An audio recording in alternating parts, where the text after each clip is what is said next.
you're a professional live goer, so I probably can't trick you into telling you that we're live. Woo! Yeah, we're live. Hey, man, there's people over our shoulder. People are going to get mad. They can kick rocks. I don't know about that. They can probably throw rocks. I don't know how this mic's going to work. We don't have much of a setup. We're here in Nashville. Either way, Ian, Equity Warehouse, episode number 11. I got my man Terry Royce of MD Discount Homes. You guys can follow him on Facebook. We're out here at a conference in Nashville, Funnel Hacking Live. It's a big marketing conference. We've been learning some new things. With that said, I wanted to not miss our episode this week since we're going to be traveling around. I've been so lucky to be able to room with Terry and my new roomie. I want to sit down with Terry, man. He's got a really interesting story. He's grown his business locally here in Maryland. Well, we're not in Maryland, but I want to sit down and talk to you. So you want to tell everybody who you are?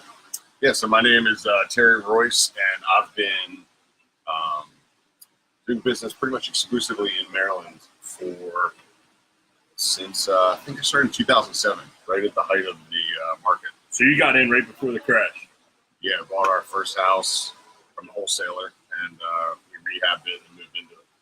Damn. Okay. Go ahead. Sorry, I didn't mean to cut you off. No, that's fine. So that was the first property deal, I guess, that we ever did.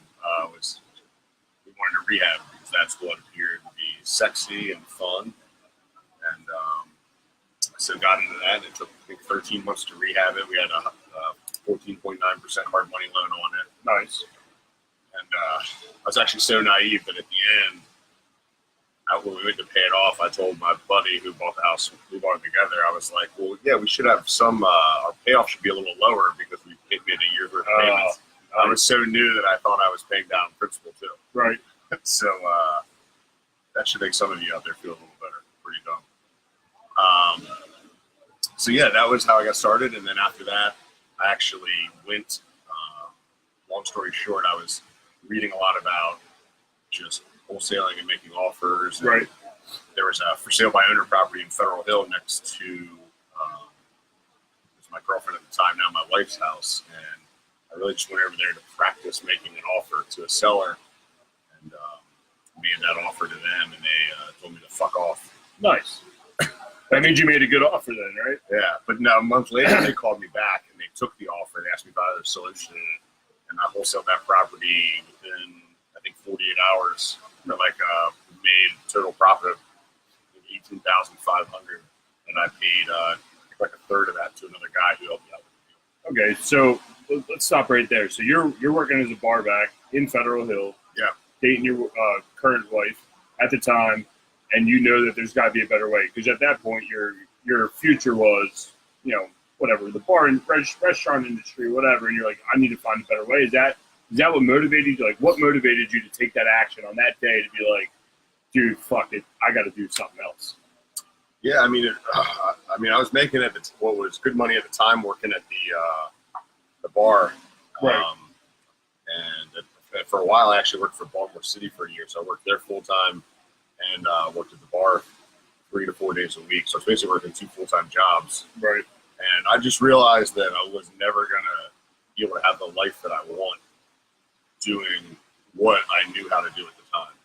I mean, I had 2 degrees and all. I had some bullshit liberal arts degrees and stuff like that, but it was just going to take forever to be making like the kind of money that I want to make and have the freedom that I want to have. Right. Well, and I think people that don't know you that are going to potentially watch this is that you like to travel. You've always had that in you, right? Even then. So if you were working a full-time job, well, I'm not saying you're not working a full-time job, but if you're working a job where you had to report to work 9 to 5, you couldn't do what you do today with your family, right? No, yeah. I mean, it was just I just didn't want to live like that. You didn't want to be constrained. Yeah. So doing that. So what was the first book you read? Like, how'd you find out about wholesaling? Like, how'd you get there? There was a forum, not Bigger Pocket. There was another website at the time. I think it was like CRE Online or something like that. Or, right. I forget, but I would just read through the forums, and I basically taught myself how to do it. I got like a boilerplate contract offline. Right. And I just taught myself how to do it. I remember when I signed the deal with them, I was like completely raw, That's why I reached out to some other people locally and had them help me move the deal because I didn't have a buyer's list or anything like that. But yeah, I just kind of taught myself how to do it. And that deal was awesome. Like, I mean, it's like a great story to like tell because I made 18 grand, blah, blah. But like the deals after that were so hard to do. Right. I mean, I think I did like 2 deals within 6 months after that. And one deal maybe made like $500. The next one made like $1,500, which is good. I mean, it's money. It's not small money, but yeah, I mean, you're going through the motions, right? Like that's the biggest thing. Like, sure, you took action and you hit it big, and it's like going to the casino or whatever you want to relate it to. But like, you hit it that one time. It's like never the same, right? Yeah. And for that, like, I think part of it is, and I know for me and Dan, where we started, is like, had we never bought that first rental property, probably in the not best neighborhood in the world, and we probably wouldn't buy any more there, had we not taken that action that day. And I think that's a big problem for a lot of people is you wouldn't do anything. I think even if you made $500 on your first deal, you would have had that taste, right? Yeah. Because you kept coming back. So how do you go from working at Mother's to doing a few deals to where you are today? Like, so what happened from there? How'd you start to scale up and grow? I mean, that's like an easy question to answer, but also like difficult at the same time because I feel like as investors, we are all control freaks to an extent, at least most of the investors I know. Sure. So it's hard to give up control on things to other people, whether they be employees, contractors, stuff like that. But that's how I started doing it, was giving up control. Right. So did your wife help you from? So you're doing 3 deals. You did 3 deals in 1 year. Your first year. Year 2, how did you start to market? Like, what was your move to market more? What did you do to grow, to do more deals? What action did you take? Did you start learning about mailer pieces, door knocking? Like, how did you do that? Yeah, we started doing mailers, and I had a VA that helped me compile. I would send them public record lists, like code violations, and they would scrape SDAT. I was like using VAs before, like a lot of people really knew what they were. Right. I used to not talk about it because I thought it was this big secret. You thought you had everybody. I was like, man, but then obviously people caught on. Right. That was like the first thing I started to give up control on, was having somebody do like those small repetitive tasks. It's just, otherwise you're just stuck having a job again. Okay. Because like we're down here now in Nashville, like you don't have other people like facilitating items in your team. Like your business just grinds to a halt. Right.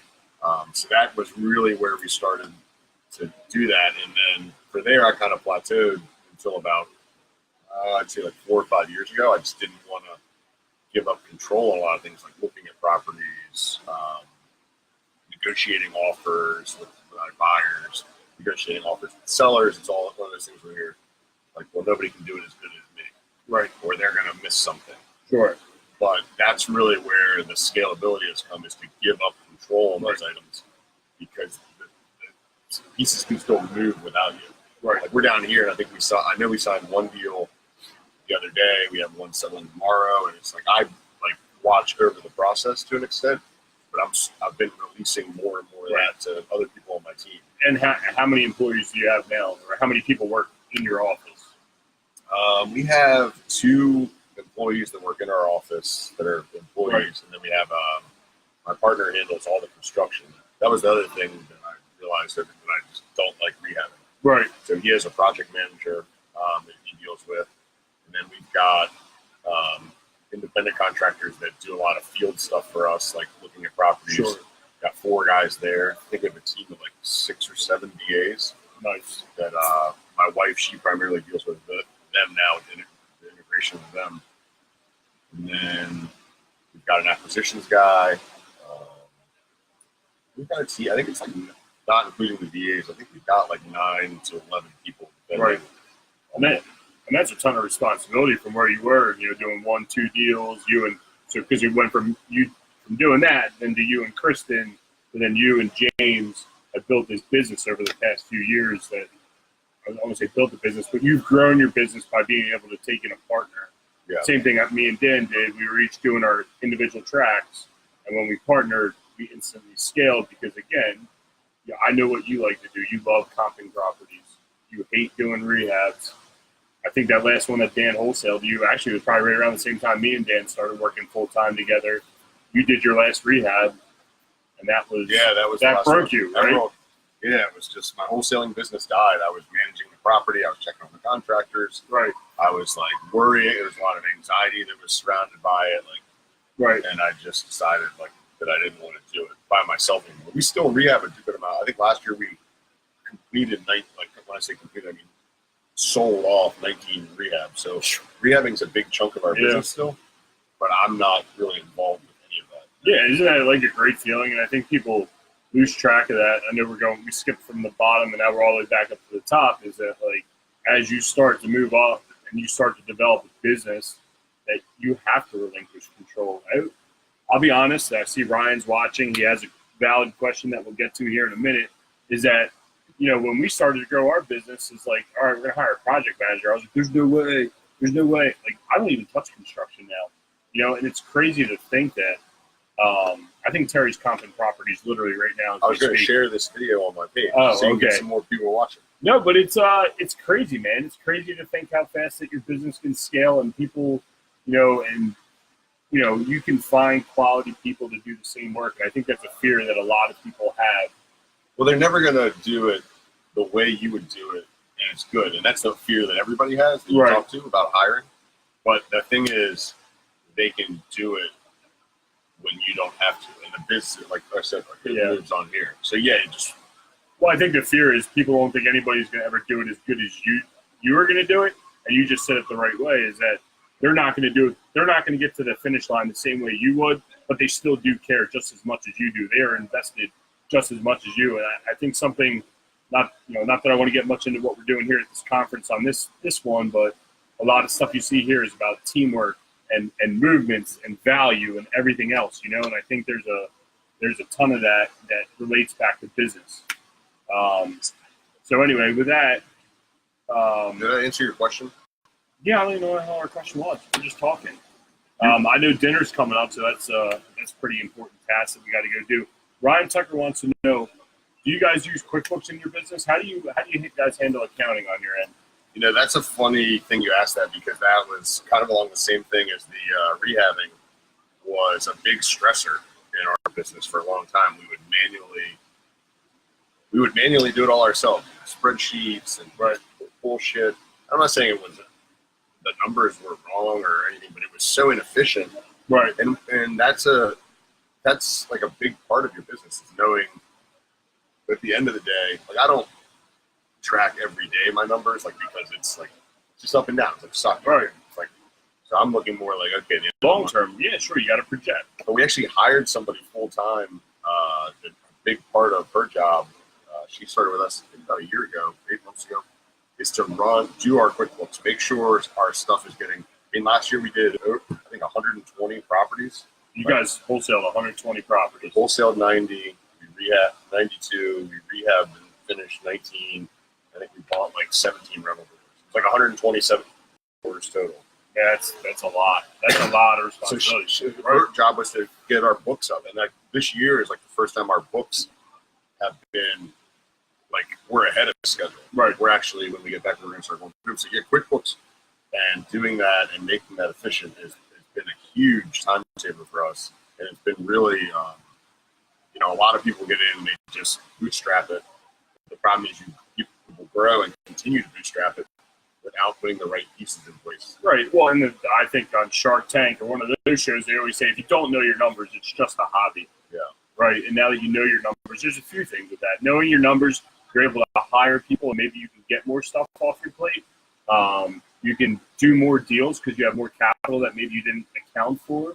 And the most important one, and this one should resonate with you, is paying the tax man, right? Like paying the tax man, if you don't have your numbers right, you're overpaying or underpaying, right? Well, that's the biggest thing, is that taxes are the biggest expense that most of us have. Right. And most people don't think about that as an expense. It just kind of becomes like part of the process. Right. So if you can reduce your tax liability, that's going to be one of the biggest areas you can save money. Right. Well, and that's the thing. You have rental properties. If you're not accounting for it properly, oh, that money was a wholesale deal or something. Well, they're taxed differently. You could be paying more tax. The other problem is if you don't know your numbers, you get a crazy tax bill at the end of the year. You wind up with a tax lien because you can't afford to pay your taxes, right? I don't know where Terry Royce is going. I think he's plugging his phone in. But either way, knowing your numbers is a very important piece in your business. I wouldn't leave you, buddy. I just want to plug it in. We don't lose reception. I know. Reception's not very good in here. Lighting's not very good. Hopefully the audio is good. I don't know. Either way, the point is. Yeah, I see a bunch of people watching. I see Blake, James Bowen, Jimmy Harris. We're going to do him next week. Charlie Carpenter. So if anybody has any questions, please leave a comment. Even if it's not during the live, you watch it later, leave a comment, and I will try to answer whatever I can personally. But so didn't mean to interrupt you. Carry on there. No, I was going to say. So you've had a crazy growth path, and I know you're starting to get more and more into rental properties because it's predictable, it's long-term income, it creates wealth. What's your goal for the rest of 2019 and the future? Is to continue your wholesale operation as it is? What do you see happening over the next 12 months? Man, that's a tough question that people ask me all the time. Like, what are your goals? And I wish I had a better answer, but I really don't. And that's kind of what we're trying to figure out, whether we want to try to do more deals, try to stay stable, maybe do less deals and buy more rentals. Right. And I don't know. And I think a big part of that we're going to figure out as we finish wrapping up our books and stuff that you were just talking about over the next couple of weeks. But, really trying to just fine tune, I think, the people we have on our team. We've had people that have been stepping up. Like I said, we had the lady that works with us as our office manager does Quickbooks. Sure. So she stepped up in that role. We've got Leon, who a lot of people that might be watching may have talked to if they've called in about a property. And he's been stepping up, helping out with negotiating the sell side of the deal. So I think just really trying to put the right people in the right places. Because for Leon, for example, who you met, we originally hired him to do a lot of office stuff, and it wasn't really the right fit for him, like some of the tasks that we're doing. So kind of transitioning his role over time, and doing that with other people on our team and making sure we have the right people. Because you can always try to grow, but sometimes growth, I mean, if you make more money, yeah, that's great, but it can also be more stress if your systems and your team aren't built well. You don't have a solid foundation. So I think just kind of tweaking that, if that leads to doing more deals, that's going to be, that could be the byproduct of tweaking the people and the systems we have in place. Well, and I think you'll see with rental properties, hopefully if you grow that portfolio deeper, and something that you can relate back to the wholesaling business is, you'll see that, okay, you need all this foundation and it sucks having the overhead. But once you have that overhead, you can grow from 50 properties to 300 properties with the same size team. Yeah. And so on and so forth. So hopefully that's something that comes out. Because to go back to Leon, I know it was a paint, we were discussing it. You're like, yeah, man, it really scared me to have Leon handling the deals and whatever. But you're like, I'm here. I can break free. I think this is the first time we've been out traveling. Not that we travel a lot together, but when we're out, even just going out to dinner, that you've almost fully disconnected here. It's pretty impressive. Like you're saying, you don't even have Facebook on your phone anymore because you don't need to keep track of everything that's going on in the investor network or your Facebook group or all these Facebook groups out there. You're in the noise. Right. And it just, how focused and clear can you get? I still hop on Facebook on my laptop and check in because there's deals that people post, there's interaction and networking, but just really trying to tune out all the bullshit and the noise. That's a challenge that I think a lot of people don't realize that they even have. It's almost like a secret addiction that society has. It's just getting stuck in bullshit that doesn't even matter. No, dude, because I know, and we all have text groups and we all text each other. We go, did you see this? Or whatever. You're like, how's this person doing that? And I'm like, when you told me whatever day we left, we had to leave a day early. So Tuesday night, you're like, yeah, man, deleted Facebook off my phone. That mentally jacked me up, dude. I was like, well, tell me about it. You're like, yo, dude, it's so much better. I don't have to deal with all the crap. I was like, the notifications. Yeah. It's like Pavlov's dog. You're like, ding. Yeah, no, that messed me up. I'm like, maybe I should delete it off my phone. But forget business, dude. Even, sure, it's helping your business because you can concentrate more. But I'm guessing your home life's 10 tenfold better because you're not on Facebook. I pray to God my wife's still not watching. I'm deleting Facebook off my phone. Either way. But I'm sure it gives you more free time and all those good things, right? Yeah. No, my wife, we both deleted it within a day or two of each other because we were listening to a book sleep psychology book. Right.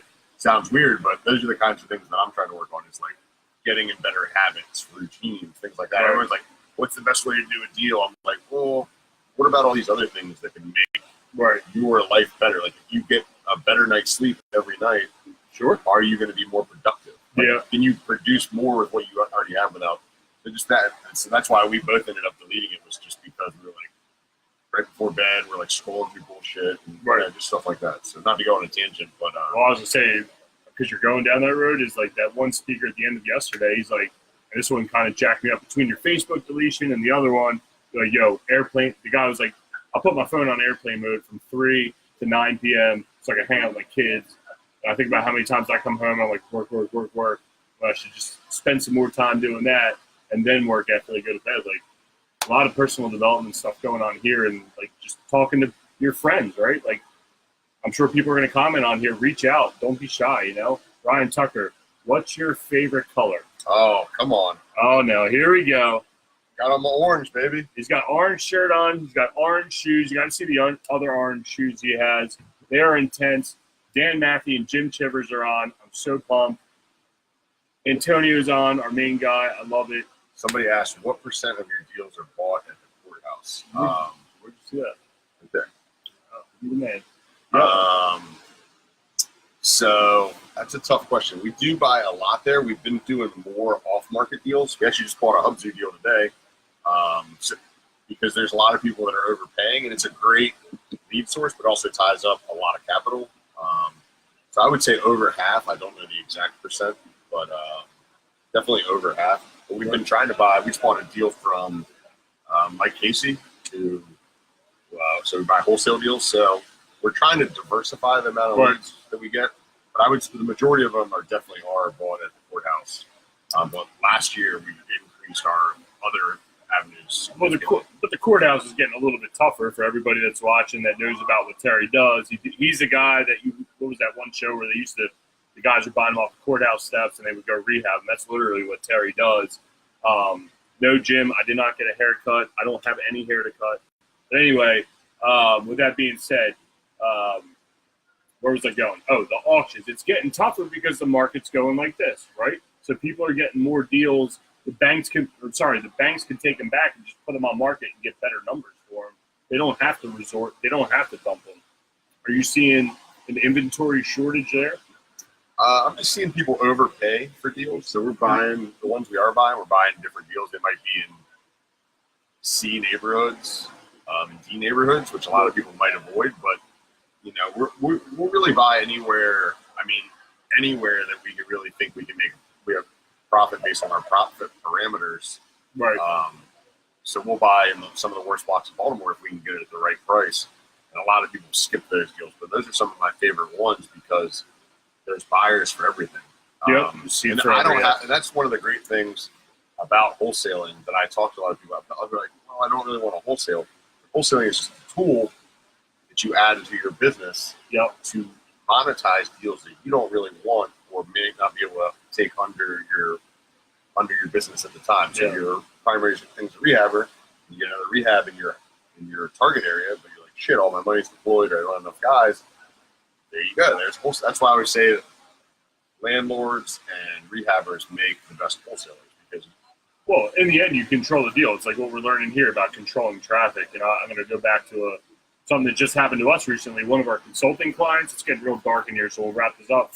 But one of our consulting clients, they're like, well, we need more capital to do more deals. We're like, well, what about, wholesaling? Or you can do this, you can leverage, you can do all these different things. They come back for their second day. They're like, we found these 2 houses. We want to wholesale them. They potentially have $100,000 in wholesale fees they can make if they can make it happen, that they can reinvest into new assets. And I think you have a valid point there, is that if you control that deal, whether you're a landlord, you buy and hold, rehab, or whatever you're doing, if you know what to do with that deal, you have many dispositions you can accomplish. Oh, I see Jesse Spun join. What's up, Jesse? Yeah, Jesse. Dan says our video quality sucks. The internet in this goddamn place Sounds like the space station is the worst. So if it's all grainy, we apologize. We'll get the audio cut. I'll get hopefully Dusty to make it look better. I don't know how the hell he's going to do it. See Randy's on there too. What's up, Randy? So I don't know what time it is. My computer says 6:30. I think we're supposed to be at dinner at 6:45. I have no clue what time it is because we're in a different time zone. What do you want to leave us with, man? Give us one good golden nugget because I know there'll be more. Good golden nugget? Give us something, man. Give us a golden nugget for somebody that wants to get involved but doesn't know where to start. If we actually heard this yesterday, if somebody's getting started and they don't know where to start, you have to start marketing. And when I say marketing, that doesn't necessarily mean sending out letters. Craigslist. You could be on Craigslist. You could be networking with other wholesalers. And what was the saying yesterday that we heard was marketing is the oxygen that feeds your business. Absolutely. I wrote that down. It's like, man, I love the way that was phrased. Because I've gone through spurts where you stop marketing because you're like, oh, our spend's too high or this and that. But again, marketing can be any one of a number of avenues. Networking, calling other wholesalers to see what they have. So marketing yourself. Right. And that can be in a number of different ways. So that's really what you need to do. Because as an investor, you need deal flow. So whether you're buying from wholesalers, whether you're buying direct from sellers, whether you're buying off the MLS, you have to have that deal flow. So whatever your goal is, whether it be to wholesale, rehab, or whatnot, you have to keep that going and not stop. Because if you can have the lead flow, you control basically your destiny. Right. In my opinion. That's a solid fact.